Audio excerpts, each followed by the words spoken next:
Shalom, salam damai di dalam Yesus Kristus. Kita puji syukur dapat bersama di dalam renungan harian kita lagi pada saat ini. Mari kita berdoa. Tuhan kami di sorga, Engkau yang memberkati kami. Ajarkan kami sehingga kami dapat mengerti firman-Mu saat ini. Di dalam nama Yesus. Amin. Judul firman Tuhan hari ini, penyembah seks. Dan ayat renungan Bilangan 25 ayat 8. Dan dikejarnya orang Israel itu sampai ke dalam kemah, lalu ditikamnya perut mereka berdua, yaitu orang Israel serta perempuan itu. Setelah Bileam mengucapkan berkat-berkat ke atas orang Israel, dia menasihati Balak tentang bagaimana membuat Israel jatuh dengan memimpin mereka untuk mempunyai hubungan seks dengan para perempuan Moab. Seterusnya ini akan membawa mereka untuk menyembah dewa-dewa mereka. Seorang lelaki angkuh membawa seorang perempuan Moab ke dalam kemah di siang hari yang terang, mempamerkan secara terang-terangan pemberontakan dan pelanggarannya di hadapan semua orang Israel. Apabila dia mengetahui mengenai hal itu, Penias cucu lelaki Harun menikam mereka dengan tombak ketika mereka sedang melakukan hubungan seks. Beberapa pengulas Alkitab telah mencadangkan bahwa kemah di mana Penias telah menikam mereka ketika mereka berada di dalamnya ialah tempat keramat seorang imam perempuan atau pemimpin kultus. Penias pasti telah melihat semua itu sebagai sebagian daripada ritual seksual kafir yang mencemarkan kemah. Satu wabah telah menular dalam perkemahan, dan dia tahu bahwa satu-satunya cara untuk menghentikannya ialah dengan menghukum mati orang yang bersalah itu. Jadi Penias mengambil tombak itu, membawa wabah itu pun berhenti.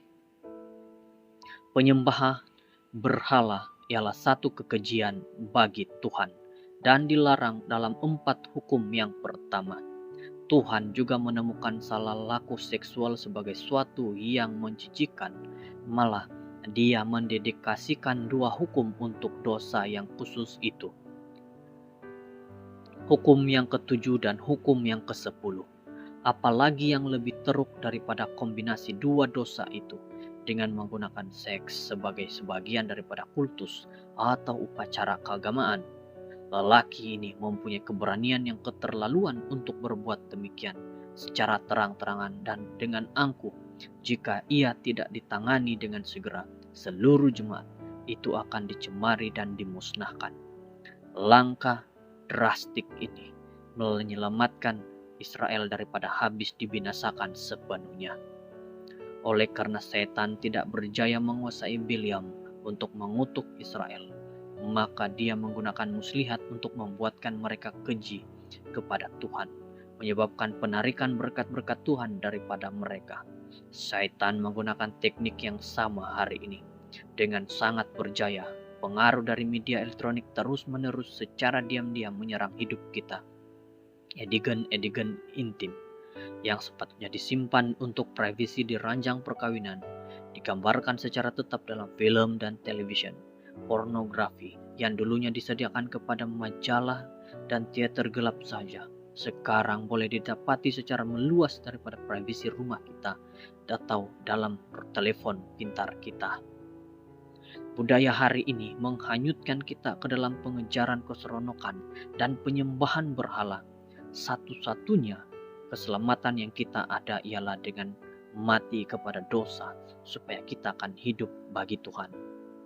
Bapa, peliharalah aku daripada pencemaran dosa yang akan menuntunku kepada penyembah dewa-dewa lain.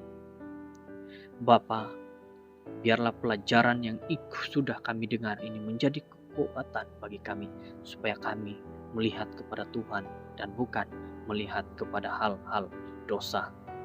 Terima kasih dengan firman ini, biarlah menjadi kekuatan bagi kami. Semoga pelajaran ini juga menjadi kekuatan bagi kita masing-masing. Kita berdoa. Bapa di surga, kami mohon Engkau terus menyertai kami agar kami dijauhkan daripada gangguan iblis, sehingga kami sentiasa merasakan Tuhan di dalam hidup ini. dalam nama Yesus. Amin.